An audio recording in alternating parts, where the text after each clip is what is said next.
Ladies and gentlemen, please welcome the president of SMU, Dr. Gerald Turner. Thank you. Thank all of you for being with us. We were kind of worried about the weather for a while, but hope you got here in time to enjoy the campus. Most of you have been here in McFarland Auditorium before, but it's a great center for community kinds of activities, and it also is involved very much with our partnership with the Bush Presidential Center. Tickets to this conversation were made free to all of you participating, thanks to the generosity of the United Way of Metropolitan Dallas, Texas Instruments, and NexPoint. Thank all three of you for doing that.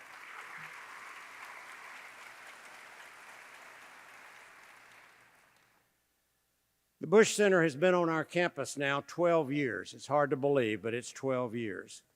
We could offer university-type programs filled with the curious minds of students and also augmented by what goes on at the Bush Presidential Center. The Bush Center has had a very important role in making sure that our research programs and outreach to students involve the Bush Center.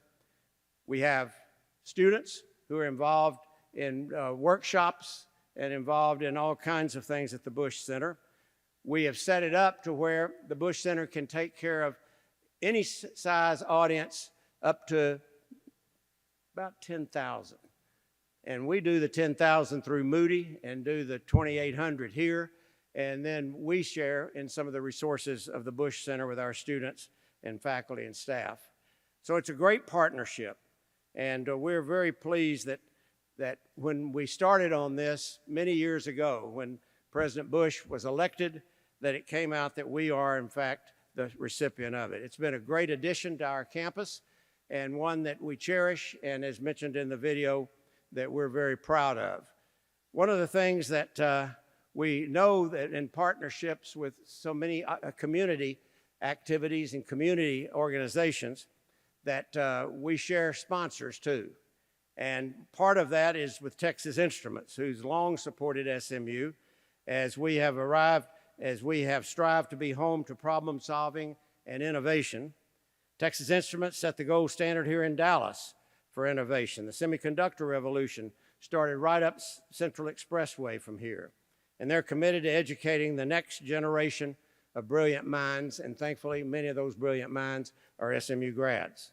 So please join me in welcoming Andy Smith, Director of Giving and Volunteering at Texas Instruments and Executive Director of the Texas Instrument Foundation. Andy. Thank you very much.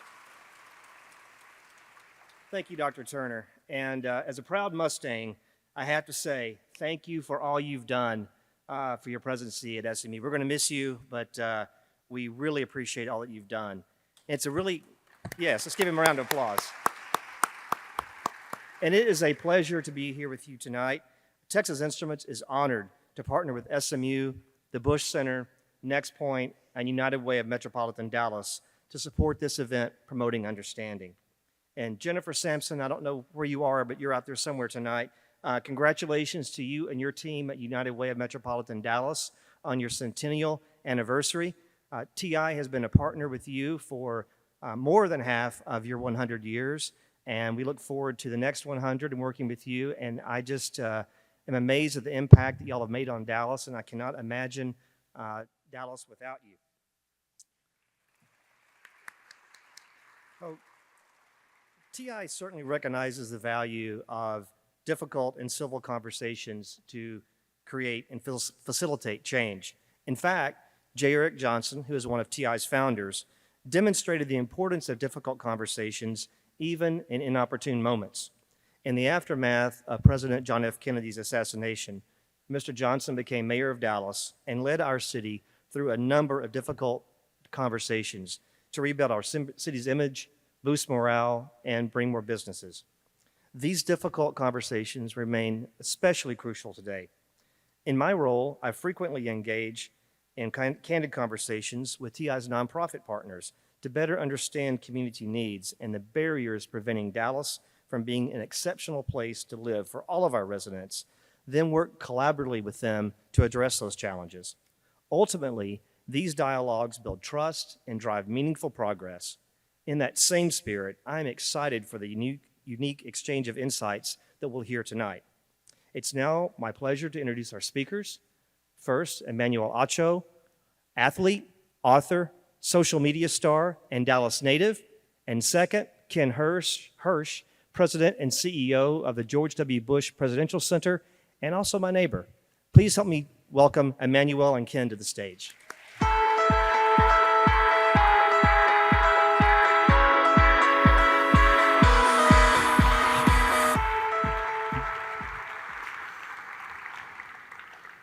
Hello, hello, hello. It's good to see y'all. It's good to be back home in Dallas. It is. It's good to be have home. you back in Dallas. Yeah, man. Actually, that's where I want to start because before we have an uncomfortable conversation, I want to have a little bit of a comfortable conversation because your story starts right here in Dallas. It does. St. Mark's, class of '08. Your father and mother being of Nigerian descent and a standout athlete. Hold on a second, Ken. Yeah. We couldn't have found a better picture. There Like, we go. we could not have found a better picture than that one. There you go. So mom was there with you at every step, and then you go to UT, and you're able to play with your brother. Big time. Good times. What was that like playing with your brother? It was fun, but it was complex because I remember being in high school. And I remember playing my rival basketball school, the Episcopal School of Dallas. And anytime, okay, we don't like you. Remember, I said rival school. Rival school, emphasis on the word rival. And I remember playing Episcopal School of Dallas. And anytime I would get the ball to dribble, they would chant, shadow, shadow. And so I felt like I was constantly in my brother's shadow for so long. But then by the time we got to Texas, it was great times. We became the Acho brothers. He had a stellar college career. I did well for myself, went on to the NFL. So it was great. Well, great. So you didn't like the ESD Eagles, but then you got drafted by the Browns and traded to the Eagles. Yeah. There we go. Number 51. What was the Yeah. significance of 51? It was the only jersey number available, Ken. I think that was a significance. No significance. I will say slightly depressed because I retired 1 year before the Eagles won the Super Bowl. So unfortunate fate and luck for me there. But the NFL career, we'll get into it, but it was fun. Okay. Well, so with that background, really, you've had a really blended background where you've been able to see all sorts of different walks and worlds right here in this town. And how has that, plus being from an immigrant family, how has that shaped your journey? I think that is my journey, right? We are a combination of our life experiences. We are a combination of our upbringing. We are a combination of our education and our schooling. We are a combination of the people that we keep around us. And thankfully, I have kept around a very diverse portfolio of people. St. Mark's, incredibly difficult. And then I go to church at Oak Cliff, and that was a different experience. Then I go to college at Texas, and that's a different experience. And so I think my whole upbringing was shaped by all of the different groups and all of the different organizations I was a part of. And I wouldn't be where I was today, I would suggest, if not for each one of those different experiences, being in all of those different opportunities. Okay, so let's talk about that for a minute, because when I researched your timeline, what happened in your life was absolutely stunning. You were minding your own business in May of 20 as a ESPN college analyst. Yeah.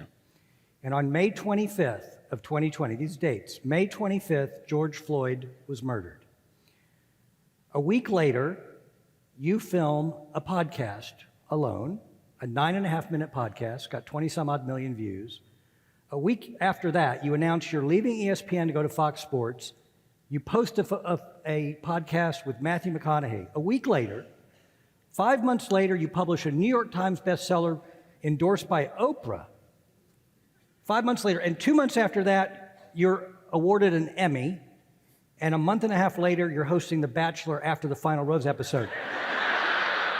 Okay, so we're talking about from May of 2020 to February of 21, your life completely changed. And What was going I'm most through? proud of hosting The Bachelor, by the way. I'm most proud of hosting The Bachelor. No, really, what your life turned upside down. Talk about that. All right, let me tell y'all a story. I rarely speak to live audiences, so we're gonna have fun together. We're all family. I appreciate y'all coming out. Y'all could be doing anything, watching the NFL draft. I should be watching the NFL draft. No, so we're fun. We're having fun. I'm gonna tell y'all a story. After the murder of George Floyd, I was trying to figure out, okay, what was I going to do? I was righteously angry, and I felt like my life experiences, going to St. Mark's, going to church in an inner city, playing at Texas, led me to a point. And so I was going to do something called uncomfortable conversations, right? That's not, I'm lying. It wasn't going to be called Uncomfortable Conversations. I'm going to be honest. Okay, I'm not going to lie until about 30 minutes into this conversation, but the first 30 minutes, I'll be truthful. At first, the title was simply going to be Questions White People Have. This is true. Why? Because white people have questions, okay? So it was gonna be questions white people have, but my friend Ken, they call me and they say, Emmanuel, I think you should change the title to Uncomfortable Conversations because it's more than just white people that have questions. So I was like, it doesn't stick. Uncomfortable Conversations, it doesn't stick. So it's a true story. I had just finished a bike ride in Austin, Texas. I live in a little area called Mueller in Austin, Texas.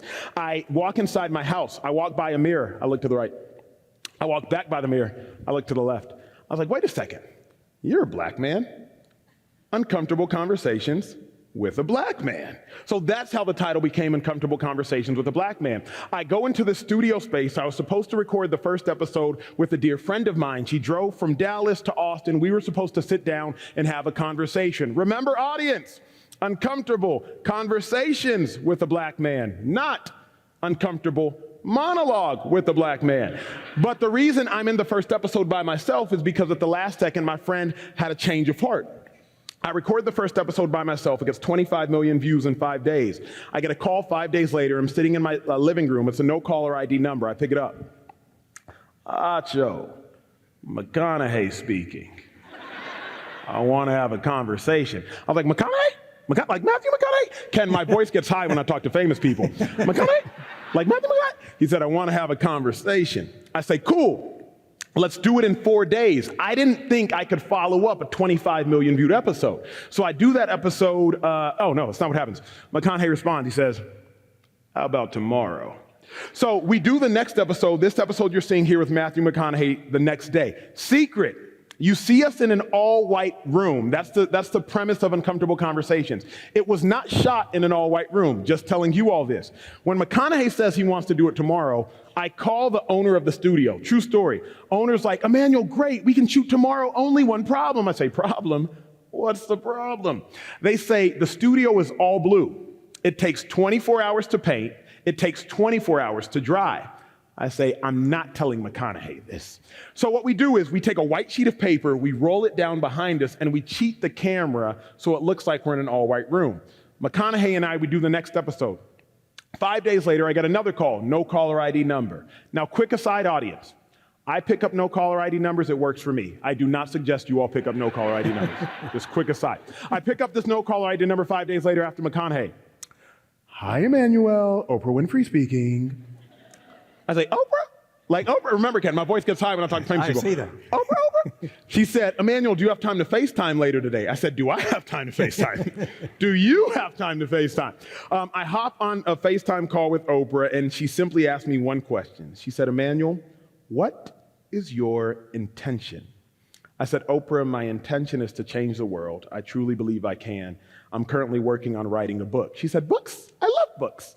And so Oprah and I partnered together to write 3 books. I believe I'm the only person not named Oprah to have 3 books under the Oprah imprint. So the book you see behind us, Uncomfortable Conversations with a Black Man, debuted at number 3 on the New York Times bestsellers list, and I wrote that in partnership with Oprah. And the speed with which that book came out, and then 7 months later, and then a few months later, you do a middle school version, Uncomfortable Conversation with a Black Boy. Yep. And then you write this book, Illogical, that puts you then on the commencement stage for the University of Texas. There's no woo? Like nobody went to Texas here? No, I mean, Thank you. I see the 4 people with their horns up. There we go. That makes 5. There we go. I can't keep counting y'all out, okay? The lights are bright. I'm gonna get a royalty if I can get you to do pony up here. So we're gonna work on that later. But how cool was that? I would suggest, to that point, highlight of my life. That was, at the time, the biggest commencement speech ever, because that was the first commencement speech inside the football stadium. Usually commencement would take place in front of what we call the tower, and it could hold about 18,000 people. But after COVID, they moved the commencement speeches inside the stadium because of social distancing. Well, I did it in 2022, so now you no longer had to socially distance, so you could pack like 60,000 people there. Having played at Texas, got my master's degree at Texas, my undergrad degree at Texas, to go back and speak at Texas, that's the top 4 speaking event I've ever done. And that speech was 2 days shy of the 2nd anniversary of George Floyd. Yeah. So in 24 months, you went from that being a football analyst to now delivering the speech at your alma mater. And you talked about your book at that commencement, a book that we're going to have available tonight called Illogical. And in that book, you say you advise people to delight in the detour. Yeah. And your life was taking detours at that moment. So explain that concept. Sometimes I think in life your detour is greater than your original destination. Like, we all have a destination of where we want to get to in life. When I graduated from Texas, I wanted to play 10 years in the National Football League. One of my Texas teammates, Keenan, I believe, is here in the audience, and we rode together, linebackers next to each other, and I wanted to play 10 years in the NFL. But I broke my thumb in the NFL, I tore my quad off the bone, I tore my groin, and I tore my MCL. So in 4 years, I got hurt 4 times. I'll share a story. We got time. Okay, I'm at the NFL Combine, right? I'm working out in front of 32 billionaires, so 32 of the richest people in our world. I'm running a 40-yard dash. I take off to run this 40-yard dash, realizing the difference between tens of millions and dollars is that. Like 0.2 seconds is the difference between you on the first round and you go on the 5th round. I'm running the 40-yard dash. As I'm running, Ken, I hear boom, boom, boom. I think my heels are clicking, audience, so I keep running. Boom, boom, boom. It was my quad being torn off the bone. Oh, no. I clutch at my quad, I fall to the ground, I roll around in agony, and at that point in time, I was like, will I even get drafted? End up getting drafted in the 6th round, play 4 years in the NFL. Delight in the detour. Your life will constantly give you detours. What people don't realize, Illogical was the 3rd book I ever wrote, but it was the 1st book I ever started. If you go back on 4/4/2020, in the midst of COVID, I tweet out, well, I guess it's time to write a book. This COVID, everybody's just kind of chilling, so I start writing Illogical. But in May, George Floyd, he gets murdered. I stop writing Illogical. I start Uncomfortable Conversations. Illogical does not come out until 2 years later. So Uncomfortable Conversations was a detour. The Emmy Award was a detour. Speaking at commencement was a detour. All of the great things that have happened in my life that have led me to this stage, those were all a detour. The destination was actually illogical, but the detour was greater. So I suggest sometimes in life, your detours are actually greater than your Interesting. destination. And in that book, you say life prepares you for your destiny while your destiny is being prepared for you. Yeah, yeah. That's really deep. I don't know where that comes from, actually, Ken. I don't know. No, I've realized oftentimes we get very impatient, and by we, I mean I. Why hasn't this happened yet? Why hasn't this happened? Why hasn't this happened? And I realized, oh, these things may not have happened yet because your destiny is being prepared for you to walk through the door. And if you walk through the door prematurely, you'll never have the maximum impact that you were supposed to have. If I wrote Illogical when I wanted to write Illogical, my platform was significantly smaller. Right. I wanted to write Illogical before Uncomfortable Conversations, not realizing that, hey, if you write this book 2 years later, the impact that you will have societally is 10x what you ever would have realized, but your destiny was being prepared for you. And so I just said that to remind myself, sometimes you're being prepared for your destiny, but more importantly, behind the door that you don't see, your destiny is being prepared for you. And that's perfect for the next theme in the book, because you say being illogical is believing that it is so, even when it is not so that it can be so. Amen to that. Right. Now explain that. It sounds great, but how do you put that into practice? Man, making it to the NFL as the son of Nigerian immigrants is illogical. It's illogical. I learned how to play football by watching YouTube clips. I would just watch clips of linebackers, Ray Lewis and Derrick Johnson on YouTube, and that's how I taught myself how to play football. Getting a call from Oprah Winfrey is illogical. Writing a book that turns into a bestseller, and I don't even like to write, is illogical. But you have to believe you can do all these things, even when these things have yet to be done, so that inevitably they can be done. And that was my message to the audience at commencement was, you got to believe it is so. So I had to believe I could make it to the NFL, even when it was not so, even when I was not in the NFL, so that it could be so. So that's really how I live my life. And like currently, I want to win a Grammy, I want to win an Oscar, and I want to win a Tony. I want to get an EGOT. So I'm just like, I'm going to believe it's going to happen, even though it hasn't happened. And then when we have this conversation 10 years from now, hopefully there's some more pictures behind you. Better looking ones too, Ken. I'm choosing those pictures. All right, that's good. And we might have some non-caller blocked IDs to pick up the phone for those casting calls. So you also the concept of failing forward. Was something that was important to you. And explain how do you fail forward? I realized it was after I tore my quad at the NFL Combine, and I finally said to myself, wait a second, Emmanuel, you didn't fail, you fell. And as long as you get up, you win.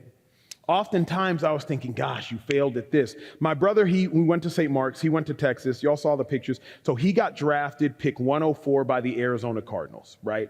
And so as soon as he got drafted, the only thing I wanted to accomplish the next year was get drafted, pick 103 or better. That was it. That's all I got to do. Just beat your brother, you win.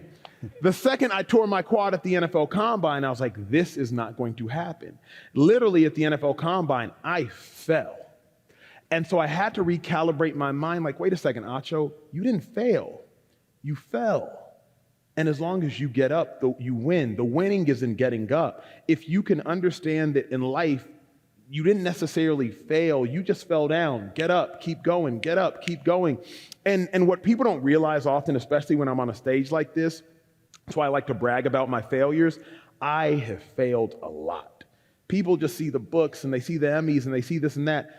You don't see the shows I pitched that didn't get picked up. You don't see the chapters I wrote that didn't make the cut. You didn't see the shows I shot that never got produced. Like, you don't see all the failure. But when I tell you I have failed so much. I remember being at St. Mark's, and it was like, I was in 8th grade.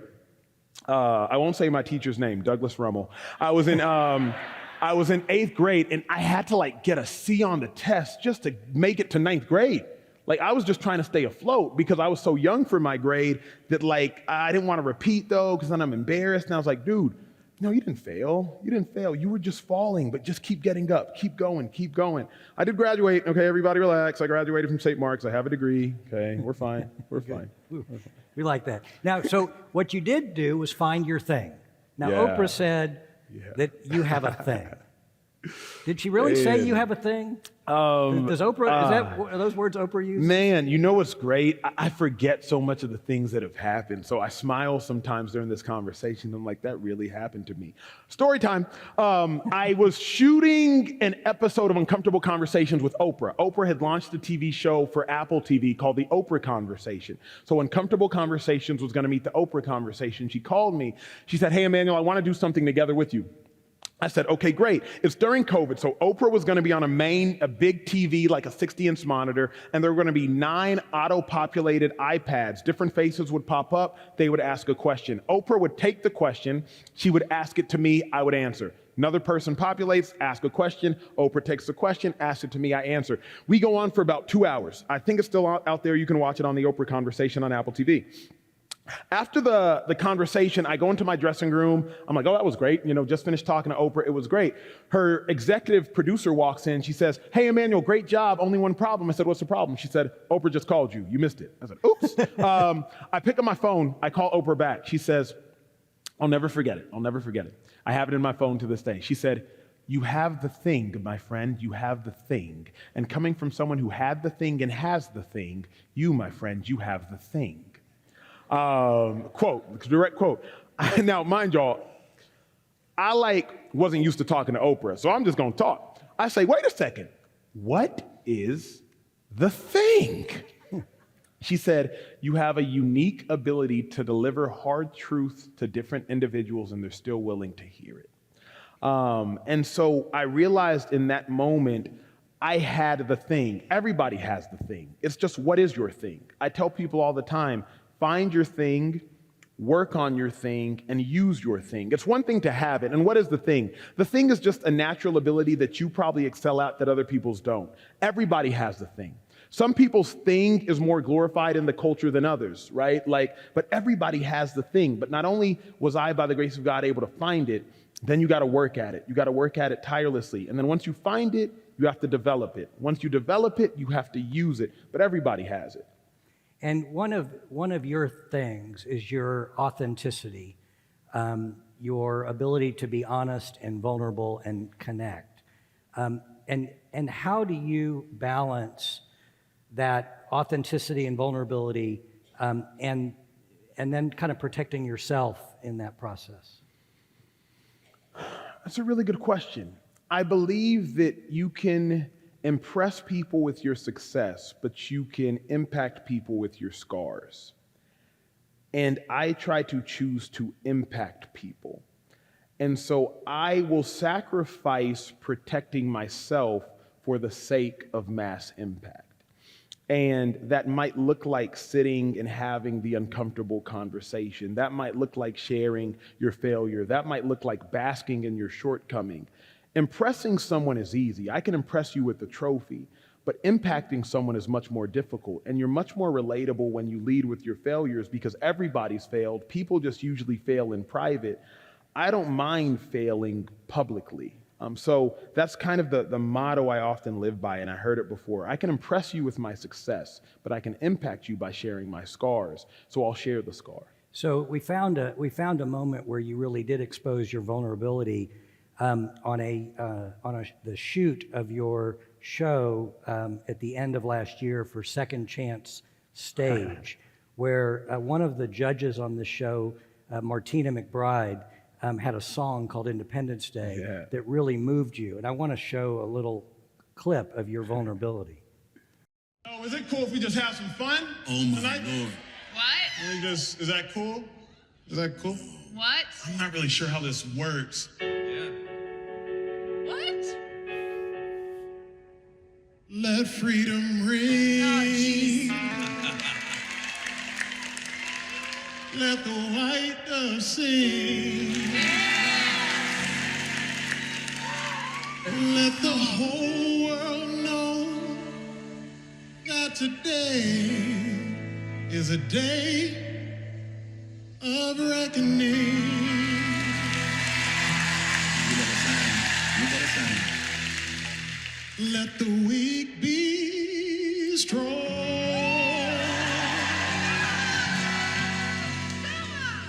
Let the right be wrong. Let me find out. Roll that stone away. Let the guilty pay. It's Independence Day.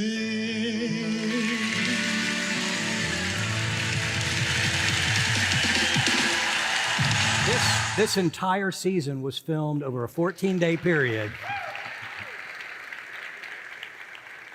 And you got hooked on this song. Now talk about you putting yourself out there to get ready for that moment. What'd you do? That's another good story. So Martina McBride was one of the judges on a show I was hosting called Second Chance Stage. Martina McBride, 18-time Grammy nominee. I was hosting it with Taye Diggs, actor, and Heidi Gardner from Saturday Night Live. Second Chance Stage, the premise was if Ken was a singer in his early teens, but maybe Ken's parents got sick, and so Ken had to leave Los Angeles and move back to tend to his ailing mother in Albuquerque, New Mexico. But now in his mid-30s, his 40s, his 50s, Ken wants to pursue his career again. It's his second chance at the stage, right? Second Chance Stage. Winner of this competition would take home $100,000 variety competition show. Martina, though, she was so elegant, she couldn't be moved. Like nothing fazed her. Just one of those women that are just so prim and so proper that like, can I get you to smile, please? Like nothing moved her. And so we had a 14-day shoot in Kansas City, but there were 7 days, maybe 4 or 5 days between the last episode and the finale episode. And so I said, all right, Emmanuel, you got to do something. Nobody up until that point knew I could play or sing. I say, I can't really play the piano. I flake play the piano. I can't read music. I just kind of make things sound like they sound right. So I went to Dallas because I had 3 days off. I didn't want to stay in Kansas the whole time. And I went to Guitar Center. There's a Guitar Center, I think, off 75 here. And I go, it's a true story. I still got the videos. I go to Guitar Center and I teach myself how to play her song. Remember, I can't read music. So in order for me to learn how to play it, I just got to keep playing it until it sounds right. So I sit in Guitar Center for hours on end and I just start figuring out how to play it. I don't tell anybody besides the stage director. We go back to shoot the show. I tell the stage director, hey, clear the auditorium. We're going to rehearse. So what are we rehearsing? I want to sing Martina's song back to her. I call my vocal coach and she says, all right, Emmanuel, we're going to do this, make it sound like this. Here's the problem, Ken. I don't sing, I talk. And so I'm so nervous. You sound like you sing in that clip. For 50 seconds, I convinced you. I'm so nervous, I was sweating through my suit, Mind you though, before I can get to singing, I have to host the show audience. It's not just like I get out there, I sing, I go home. I'm the host. So I gotta, ladies and gentlemen, tonight we got Ken. Ken, come out to the stage. I gotta do that for like 6, 7 times. In between Act 6 and Act 7, I gotta sing. So the whole time I'm only thinking about the fact that I have to sing. After Act 6, they bring the piano out. And now I'm looking at side stage, so nobody can see me. I'm looking at the piano. I tell the stage director, make sure the microphone is situated for me because I don't know how to adjust it. Like, I don't know how to do all this stuff. I walk out to the mic, and everybody's looking like, what's he doing? I sit at the piano, I say, now I don't really know how to play the piano, but I heard when you sit close to one, you just garner the information like through osmosis. And that's when the reason you hear me at the beginning playing the chords is not to sound creative. I'm trying to tell my hands what keys to hit because I don't actually know what the keys are. So when I'm doing this thing, I was just like, all right, Acho, hit a G chord, hit an A chord, hit an E chord. And that's how that ended up happening. So that was one of those moments like, we're going to go for it. If you fall flat on your face, you fall flat on your face. But I would suggest it turned into one of the most beautiful moments of the show. And it was. And after that, you had a really interesting comment. You said, I've never felt more free than while singing Independence Day. So here you were doing something that completely put yourself out there, completely uncomfortable, yet you felt free. Yeah. Explain that dichotomy. It's a really interesting dichotomy. I think because it caused her joy, it gave me freedom. And I think that was the gem of beauty within that moment is I didn't play that for me. I knew I could fail. I knew I could miss a note. I knew I could be off pitch, off key. But I said, if you can get Martina to bask in the glory of a moment, it's worth it. And I believe as a host, your job is to curate an environment of happiness and of joy. And I felt free because she was finding joy in that creation. And it was a beautiful moment. To this day, Martina and I are still cool. I'm working on a song. And so I went to Nashville about 3 weeks ago and took Martina out to dinner, her and her husband.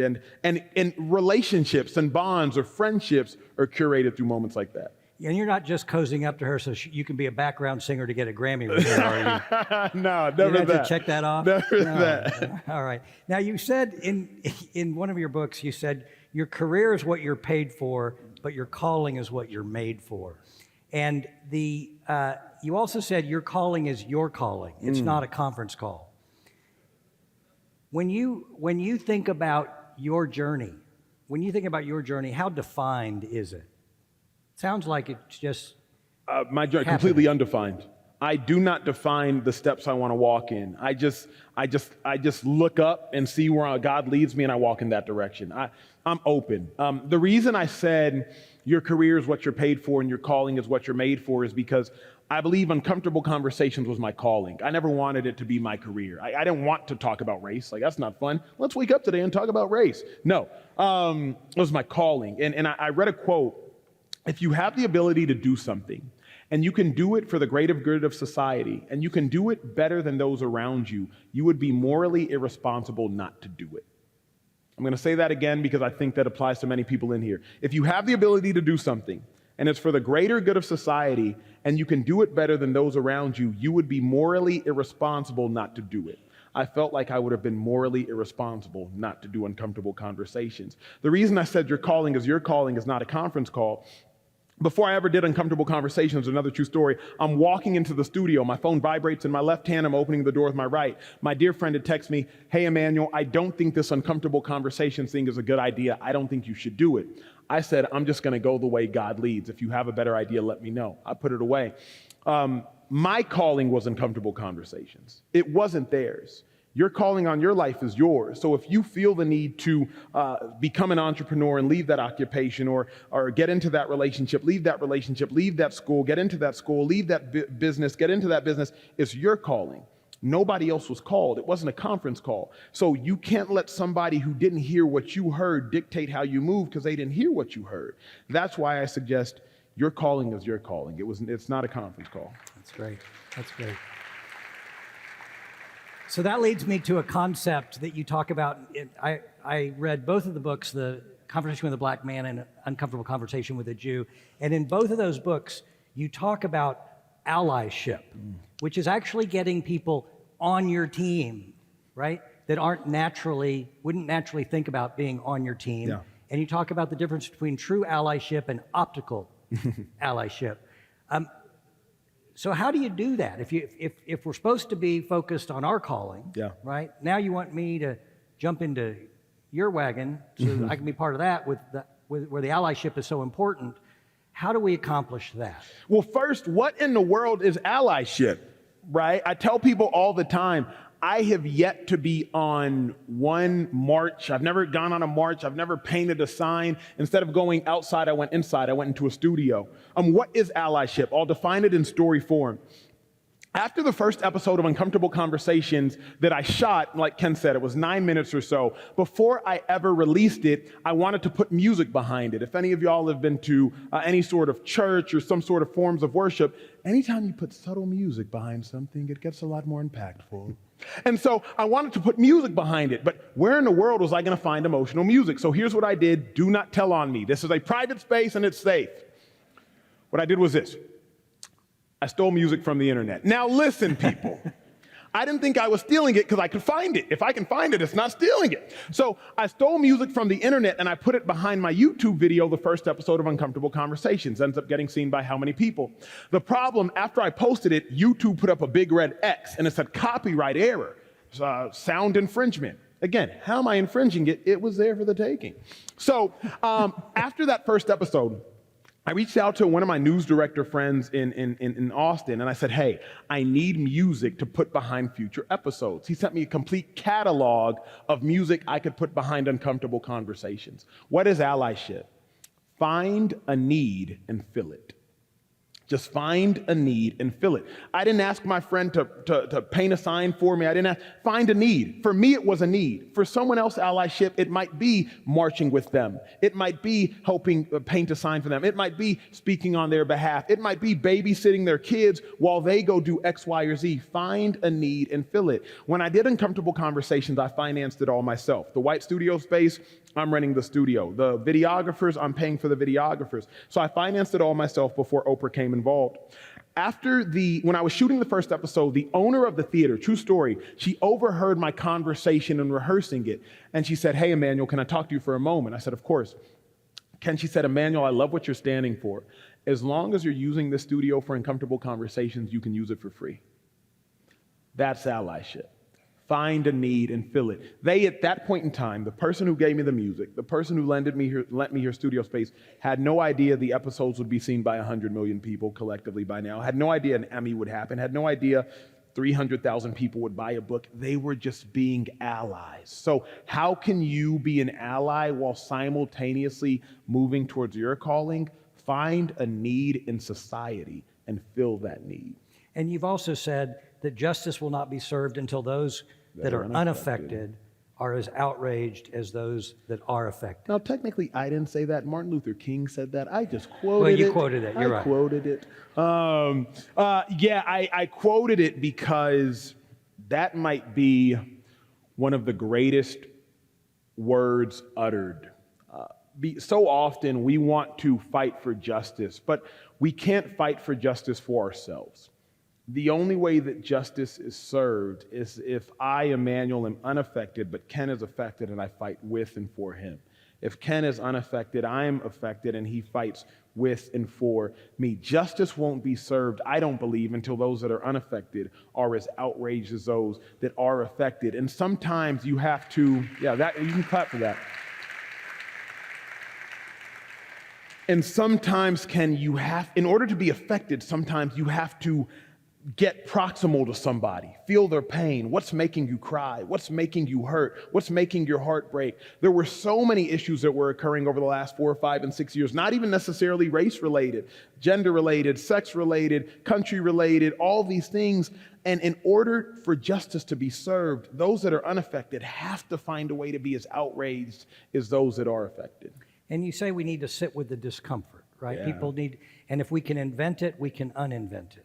I want to talk to you about this book, which I read, and it's a really good book. Thank you. About 3 weeks ago, it got banned by the library at the U.S. Naval Academy. That doesn't want necessarily to sit with the discomfort of a book that just is pretty factual in the way it articulates the issues of the day. How did that make you feel?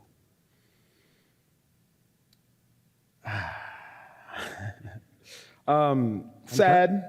It made me feel sad. I mean, I'll tell you why. In March of 2023, I could not talk for 2 weeks. And the reason I couldn't talk for 2 weeks was because I had to have surgery on my vocal cords. And the reason I had to have surgery on my vocal cords was because of this book. Recording the audio version for this book, public speaking for this book, Zoom calls for this book. I couldn't talk for 2 weeks after surgery because of this book. And now you're telling me that this book is going to be banned by the Naval Academy Public Library, a book that by no means promotes division, it promotes healing, a book that is trying to educate our homes, educate our schools, educate our businesses, educate our leaders. But I realize, Ken, you can silence a page, but you can't silence a person. You can mute a sentence. You can delete a sentence, but like you can't delete the people, you know? And so it made me sad. My book is banned in parts of Florida too, honestly. It is, it's crazy. What'd you do to Florida? That's what I'm trying to figure out. What can you do? I'm not going to stop speaking. I'm on the stage, you know what I mean? So we're not going to stop speaking. We'll just keep moving forward. Good for you. And in the uncomfortable conversation with a Jew, other than this one here, you said, "Blessed are the peacemakers, not the peacekeepers."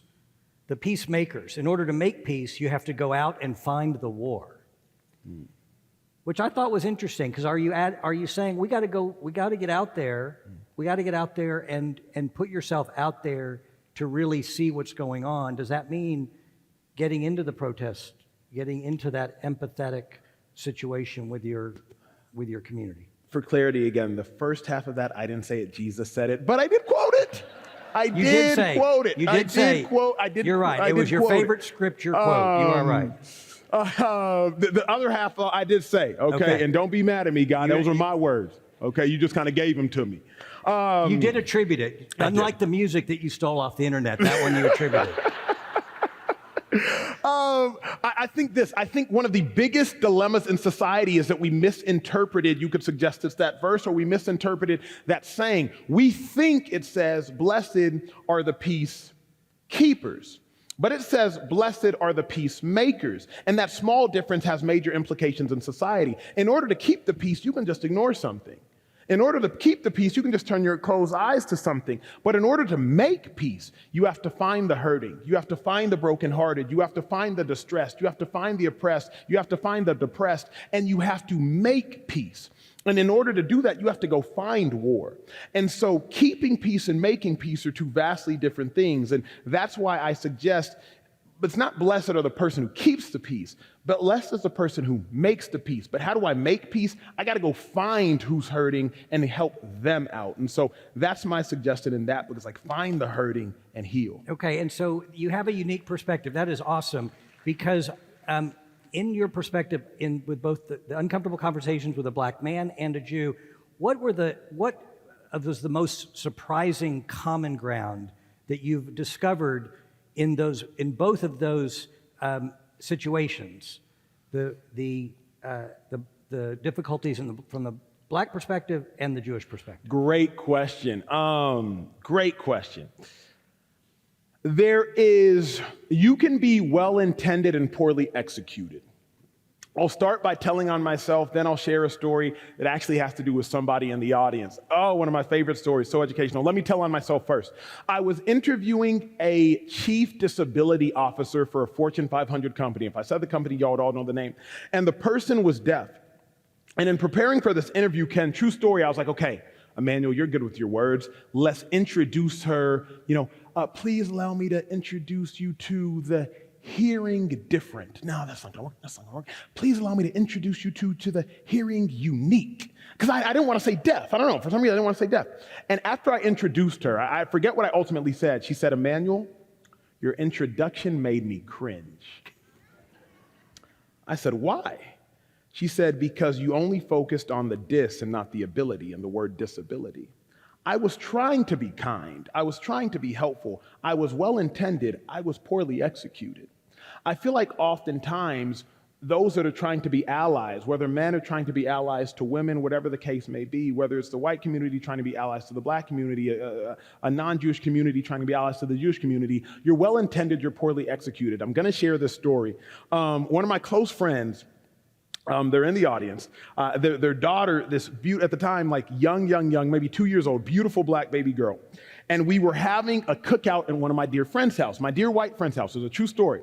And my friend, his daughter and her daughter were climbing up this table. And one of my dear white friends looks at the baby and she says, oh my gosh, she's such a little monkey. Now, mind you, you can't call a black baby a monkey. But to white people, a little baby being a little monkey is just a sign of like climbing up a table, climbing up something. But black people, we get called monkeys in school because of our lips. We get called monkeys because of historical context. There's the whole Jim Crow context, so many different contexts. And so as soon as she says, oh my gosh, she's such a little monkey, all the black people at the house, we start texting each other. We start texting each other. We start going, hey, so who gonna tell her? I'm like, I'm not going to tell her. Who going to tell her? Well, Emmanuel, you invited her over. I said, whoa, I don't know her that well. Like, and I say that to say, this dear white friend of mine, still a close friend to this day, she did not know that you couldn't call a little black baby a little monkey. So ultimately, I sat her down and I said, hey, you can't call that, and I explained to her the historical context of everything. That, I suggest, was what I learned in the through line between both of those books. There were so many things that I, as a black man, were ignorant to the Jewish community. There were so many things that my friend who I co-wrote the Jewish book were ignorant to the white community. I'll share something very quickly. If you want to go over time, I don't know, Ken, but go ahead. I'll share something very quickly. We got time. There was a confrontation between Jewish people and power, right? And that was a big piece of tension, both in the book and in society. Oh, the Jews have all the power. So my co-writer, Noah Tishby, is a Jewish woman, and I said, wait a second, Noah. When I was drafted into the NFL, the owner of that team was a Jewish man. I said, I was traded to the Philadelphia Eagles, where the owner of that team was a Jewish man. I said, the general manager of that team was a Jewish man. I left the Philadelphia Eagles, I went to TV. My first broadcasting agent was a Jewish woman. I left that agent, my next broadcasting agent is a Jewish man. I said, Jewish people in my life have held the title of owner, manager, and power, and agent. Owner, manager, agent. I said, so if I were to say that Jewish people have had power in my life, how can that be anti-Semitic? And she just starts educating me, and we start going back and forth. And she's like, well, Emmanuel, historically, Hitler used the context of Jewish people having power as a reason to say we need to annihilate the Jews. Okay, understood. By sharing these dialogues, by having these conversations, she understood, okay, Emmanuel, if you were to say that, oh, Jewish people have power in your life, you don't mean anything offensive by it. In the same manner, if I were to say X, Y, and Z, I'm not offensive, I'm ignorant. I do believe that racial or cultural ignorance or racial or cultural whether it's ignorance or arrogance, it can manifest itself as racism, but it has to be nipped in the bud in that moment. And so that was the biggest synergy I found. So now I want to go to a day in your life of a day in your life of a podcaster, because you did something remarkable in a single day, that you recorded a podcast with an uncomfortable conversation with a Jew, and that same day with a Palestinian. Describe that. Ugh, scary. So Uncomfortable Conversations, again, I financed it myself. Oprah came in for the 10 episodes after the first 3 episodes, and then after the first season, she was like, all right, Emmanuel, you can do your thing, go on and soar. After I wrote the book, after October 7th, in the middle of the tension in the Middle East, I said, okay, I want to find a way to lend my platform to those that are hurting, because you have innocent civilians that are hurting. And so I talked in Los Angeles, I interviewed an Israeli woman, Noah, my co-author, but I had to go to LA and downtown and shoot that. Then I had to get in the car, drive to San Diego, rent my whole team, fly them all the way and get them all the way to San Diego and shoot the other episode with the Palestinian woman. And actually in doing so, because of the person I sat down with, the book fell apart. Chapter 16 of my book, Uncomfortable Conversations with a Jew, is titled, How This Book Almost Didn't Happen.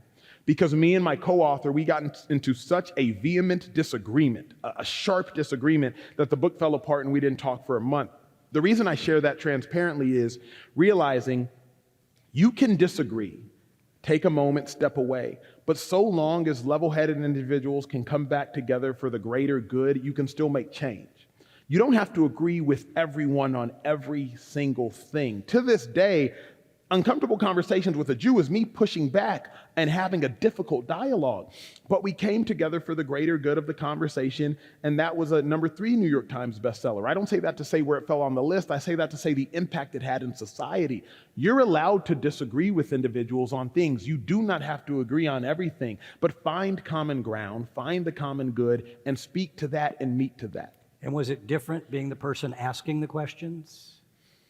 No, after the 6th or 7th episode of Uncomfortable Conversations, I ended up pivoting, and I now became the person who was asking the questions instead of answering them. And I pivoted from Uncomfortable Conversations with a black man to Uncomfortable Conversations with Emmanuel Acho, because I would be walking down LA and people would come up to me, oh my gosh, you're the black man. Okay. Okay, we got to change the title. We got to change the title. So after season 2, if you will, I changed the whole thing to Uncomfortable Conversations with Emmanuel Acho, because it just makes it a little easier that way. A little easier. Now, your show right now on FS1, the facility, is a sports analyst show that has a social justice bent to it. Yeah. What's your objective, and how do you execute? My intention is always to change the world. It's just a vehicle by which I'm going to do that. I might try to change the world through sports dialogue. I might try to change the world through cultural dialogue. I might try to change the world through racial dialogue or political dialogue. My intention is always to change the world. So it's just what are the means by which you are going to communicate with the masses? I like sports talk. It's easy for me. I could do a 2-hour show right now on any footballer basketball conversation. The Cowboys aren't going to the Super Bowl. Simple as that. Sports show done. So I could do that with ease, but it's always, how can I make an impact? How can I make a change? The sports show is fun. I love talking about sports. People love sports. I think sports are the great unifier. Just watch the Olympics. I went to Paris for the Olympics. You wouldn't think there were any issues in the world. Everybody cheering for their team, cheering for their country. I also think sports can teach us a lot about life. People always say, hey, Emmanuel, how come in locker rooms there isn't as much tension, even though you have people from different races, different religions? I say this, because in a locker room you have a common opponent. In the locker room, when I was playing for the Philadelphia Eagles, we knew the opponent was the Cowboys. So we'll disregard all of our differences to fight the common opponent. The dilemma in society is we don't understand who the common opponent is. You have women fighting men, men fighting women, black fighting white, white fighting black. The common opponent is hate. The common opponent is oppression. The common opponent is the oppressor. The common opponent is not each other. So we have to understand who the common opponent is and collectively wage war against that. So I love sports talk. It reminds me of that on a daily basis. Well, and that's good because at the Bush Center in the fall, our new special exhibit is going to be called United by Sports. And it is going to be about the power of sports to bring us together. I love that. So thank you for setting that plug up for me. I Of really course. appreciate that. That was really now, good. the only dilemma is like, where are you going to put the Cowboys exhibit? Because they just haven't won nothing. Yeah, well, we're going to come back to that. But your show... Your show goes up against Stephen A. Smith, and he's already a Cowboy hater, so that ain't going to fly. Touche. All right. So when are you moving back to Dallas? Man. Sorry. Okay. I usually, I'll bail you out. I usually ask a question about what advice do you have for your younger self, but you're so damn young. What advice do you have for your older self? Oh, that's You're 34 great. years old. What advice do you have for your 64-year-old self? I've never been asked that question. Man, thank you for that. I love hearing something I've never been asked before. What advice do I have for my older self? Where are you going to display your Emmy, your Tony, your Grammy? You know, I would probably say keep running the race even when you get weary. It'll be worth it. Like that would be like keep running the race even when you get weary. Like that's the advice for my older self. Because now I get weary a lot. You know, people would often ask me, can they be like, Emmanuel, aren't you tired? You got your sports show, you wrote a book, you hosted The Bachelor. Like, aren't you tired? I said, I'm exhausted. I said, but it's a worthy exhaustion. Like, it's okay to admit you're just tired sometimes. Like, I'm tired. I am often tired. I flew here. I did my show at 5 a.m. yesterday in LA. Then we flew here. I recorded my show today. I'm catching a red-eye flight out after this. I got to LA at midnight. I wake up at 5 a.m. to do my sports show tomorrow in LA. Like, I'm tired. Like, but it's a worthy exhaustion. Like, this conversation on this stage with this beautiful audience, it's a worthy exhaustion. So that would be the advice. Well, we appreciate that very much. Now, before we finish up with my lightning round, I do want to, again, thank NexPoint for endowing the Engage series at the Bush Center. The special collaborators tonight, Texas Instruments, the United Way of Metropolitan Dallas, and of course our friends here at SMU. Another plug that our Engage program, the next event is May 8th, which is the annual Laura Bush Book Club with Amor Tolls. We also have in May a special new set of paintings by President Bush that'll be up in the museum, and in September, our sports exhibit. You can see it all on bushcenter.org to reserve your tickets or become a member. So now I like to finish up with a lightning round, okay? If you were establishing a foundation upon which to build a championship team, Patrick Mahomes or Tom Brady in his prime? My goodness.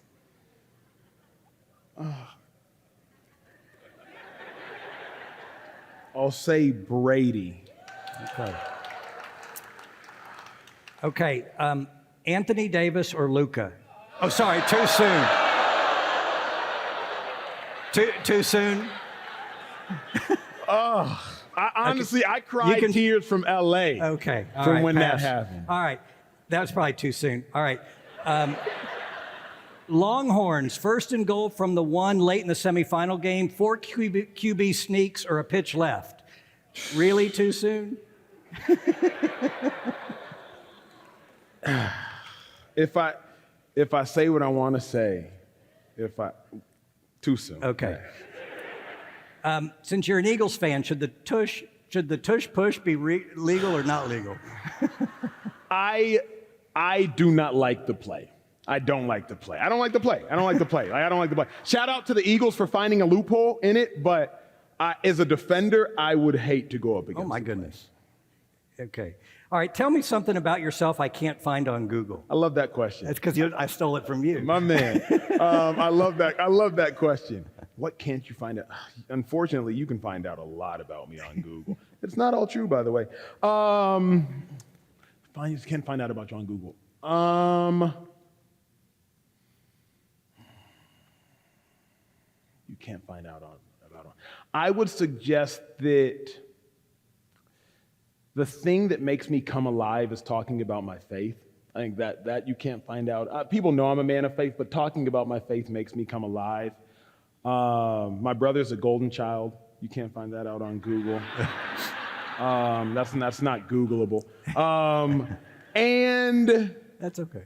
That's good. yeah, that's probably Okay. it. That's probably All right. it. If civility were a stock, would you be long or short? Oh, that's a good question. That's a good question. That's a good question. Oh, that's a really good question. Reframe it though. Like, are we close to civility? Like, reframe it. Well, do you think civility is going to go up from here or down from here? Have we think seen it's- peak incivility? That's a really good question. I'm on a roll. I think it's like a boomerang. Okay. All right. What teacher had the biggest impact on you? Great. It wouldn't be teachers, it would be coaches. It would be coaches or teachers too. One's here, Coach Geiler, love that man to death, my basketball coach. St. Mark's. Another basketball. was, I remember a coach / eighth grade teacher, he said, if you fail to prepare, prepare to fail. I'll never forget that. I remember my track coach in high school, because it was all coaches. Coaches taught me everything. And which leader had the biggest impact on you, whether you knew him or from afar? You're good. I've done this You're before. good. I can't say one. The people that have had the biggest impact on my life, Oprah Winfrey, Bob Iger, Mac Brown. I can't count my family, that's a given. I would say those three. Okay. Those three. What do you miss most about Dallas? The people, man. There's nothing like the people. Good for you. There's nothing like the people. All right. What are you binge watching right now? I just finished a show called Luther. It's old. It's super old. Here's the problem. Only the first 2 seasons were good. There's 5 seasons. Don't watch the last 3. Waste of your time. But I binged that. Good. What book is on your nightstand now? Several. I believe Talking to Strangers by Malcolm Gladwell. Brilliant. What you need to know about the people you don't know. Brilliant. I'll go with that one because that's brilliant. All right. One football play that you dream about from any grade level, grade school, high school, college, or pro, that you'd like to have a do-over. One play. 2009, we were in the national championship game in California. Texas is playing Alabama in the Rose Bowl. And our quarterback, Colt McCoy, he gets hit by Marcel Darius, and he leaves the game with an arm injury, and we leave. If I could get that play back and we win the Natty, give me that one back. Okay. Give me that All one. right. Now, one play of yours from any level that you'd love to see played on SportsCenter or FS1 over and over and over and over again. Honestly, the highlight of my life wouldn't have been on the football field. It's off of it. That's the beautiful thing. The thing I'd want to see over and over is when they said, and the Emmy Award goes to Emmanuel Acho, Uncomfortable Conversations with a Black Man. And my mom was there, and I walk on stage, and I give her a kiss on the cheek, like, replay that. The football stuff was cool. Actually, I found a football play that I wouldn't mind seeing. We'll show it. Pick six? FIU pick six. Intercepted by Emmanuel Acho. You my Singing man. into this one. Acho will take it back. Touchdown, Texas. Emmanuel Acho. I would have took that one. I didn't know what to do to celebrate, so I just kept running into the tunnel. Keenan knows. Keenan's here. I didn't know what to do. I just kept running. Okay. All right. Hey, how about a sports on-air call or prediction that you'd like to have back? I would say this. I don't know if it's true, but I'm going to say it. I'm never wrong. I'm just too early. Okay. I'll say that. Okay. What keeps you up at night? Too many things. Trying to be great. It's chasing greatness. It's so vexing. Like, okay, how do I win the Grammy, right? We've written the song. I got to get this artist on it. How do I win the Tony? Like, it's so vexing. Like that. Okay. Trying greatness. All right. What are you most optimistic about? You're such an optimistic guy. That's a good question. Most optimistic.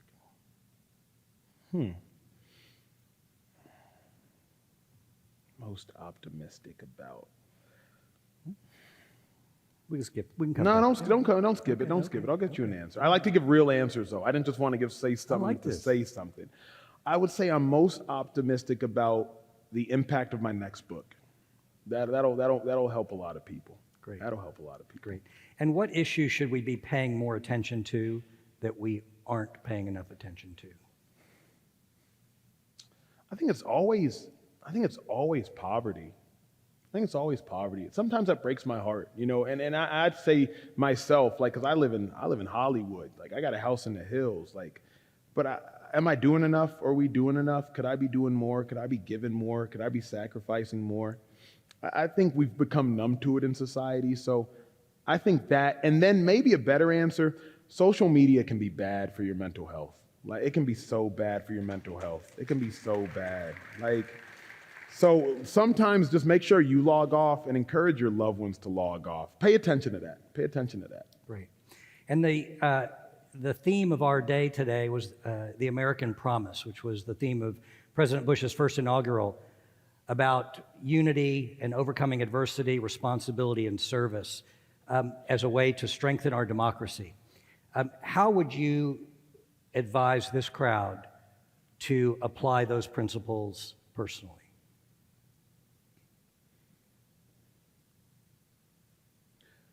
Give me the principles again so I can give you a better answer. Overcoming adversity, Yeah. responsibility, and service. I think I would say that to whom much is given, much is required. And obviously everybody in here has been given a lot. You're all in here, you've been given a lot. I can tell by some of these nice suits, y'all been given a lot. Everybody in here has been given a lot. And so if you've been given a lot, then there's a responsibility to do a lot. And it's not even that you're doing it out of obligation. You're doing it out of creating a better future for the next generation. You're doing it out of make sure you leave the world better than you found the world. You're doing it out of the responsibility of, if I can impact my house, I can impact the nation and I can impact the world. So that's how I would encourage it. You've been given a lot. Like, do a lot. Empty the tank. Before you leave this earth, like, empty the tank. Love as much as you can love. Give as much as you can give. Educate as much as you can educate. Like, just empty the tank. And you say, put it into action. In both your books, you say people don't come to watch the huddle. Yeah, they come to watch, see what you do once you break the huddle. Very good. So the ending of your first book, you said ending racism is not a finish line that we will cross. It's a road we'll travel. And your bio on X says, follow me to be entertained, challenged, and encouraged to change the world. You are indeed entertaining, challenging, and changing the world, and we appreciate that very much. Thank you for being here. Please join me in thanking Emmanuel Acho. You're awesome.